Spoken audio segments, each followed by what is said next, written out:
BNP নিয়ে যদি অনুসন্ধান শুরু করি না, তাহলে মুখ দেখাইতে পারবেন না, অনেক সমস্যায় পড়বেন। সো মির্জা ফখরুল ইসলামের প্রীতি হচ্ছে আওয়ামী লীগের সাথে। কোন দলের কাছ থেকে সুবিধা পাওয়ার জন্য এই 5 বছর এত ঝুঁকি নিয়ে এত কিছু করি নাই। এখন আমি ধরেন ডক্টর আসিফ নজরুলের বিরুদ্ধে কথা বলেছি, আমি বিএনপির ফখরুলের বিরুদ্ধে কথা বলেছি। এখন আমি যদি বাংলাদেশে যাই, আমার কি করবেন? আমারে মানে মেরে ফেলবেন? আমার জেলখানায় নিয়ে ঢুকাবেন না তো। আওয়ামী লীগের সময় তো এর চেয়ে ভয়ঙ্কর অবস্থা। আমি বাংলাদেশে যাওয়া মানে আমি ডেড, মানে শুধু মারা যাওয়াই অন্য জিনিস, মানে মারা যাওয়ার আগে যে আমার উপরে কত টর্চার চলতো সেটা আপনারা অনুমান করতেই পারেন। ওই সময় ভাই কথা বলেছি, আর এখন আমারে কি করবে বাংলাদেশে গেলে? কিসের জন্য কথা করতে হবে? আপনারা ভয় পাইতে হবে। সো আমি মনে করি ফখরুল ইসলাম কিছু কথা বলেছে, এই কথাগুলো বিএনপির কথা না। কারণ বিএনপির তারেক রহমানও এই কথা কোনোদিন বলে নাই, বিএনপির কোনো সাধারণ কর্মীও এই কথা কোনোদিন বলে নাই। সো এই মির্জা ফখরুল ইসলাম আলমগীরের অনেক কথাবার্তা, এগুলোকে ঠিক করতে হবে। ইসকনের ব্যাপারে, ইসকন নামটা মুখে আনতে আপনার মির্জা ফখরুলের মনে হয় লজ্জা লাগছিল। তার খালি মায়া লাগে আওয়ামী লীগের জন্য। বিএনপির কর্মীদের উপরেও সে চড়াও হয়। বিএনপির কর্মীরা একটু স্লোগান দিলে সে স্টেজে খেপে যায়, তার সাথে কেউ একজন দেখা করতে গেলে সে খেপে যায়। সো মির্জা ফখরুল ইসলামের প্রীতি হচ্ছে আওয়ামী লীগের সাথে, বিএনপির সাথে বা বাংলাদেশের জাতীয়তাবাদী শক্তি যা তাদের সাথে না। অতএব তাদের ব্যাপারে আমাদের সমালোচনা থাকবে। এই সমালোচনা কেন? একদম স্পষ্ট পরিষ্কার।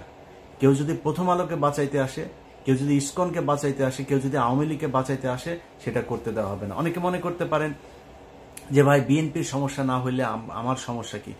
আমার ব্যক্তিগত সমস্যাও আছে।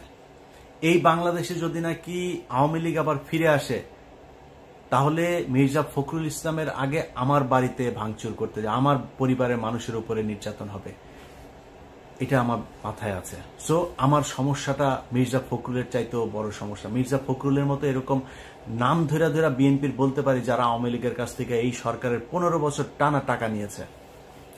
অনেক নেতা আছে যারা মুখ পুষা ফেলে এখন, যে বিদেশে বৈশা আমরা বলে কি বলে ব্লগার, আমরা হচ্ছে গিয়ে আপনার খায়া দেয়া কাজ নাই, আমরা নাকি করি।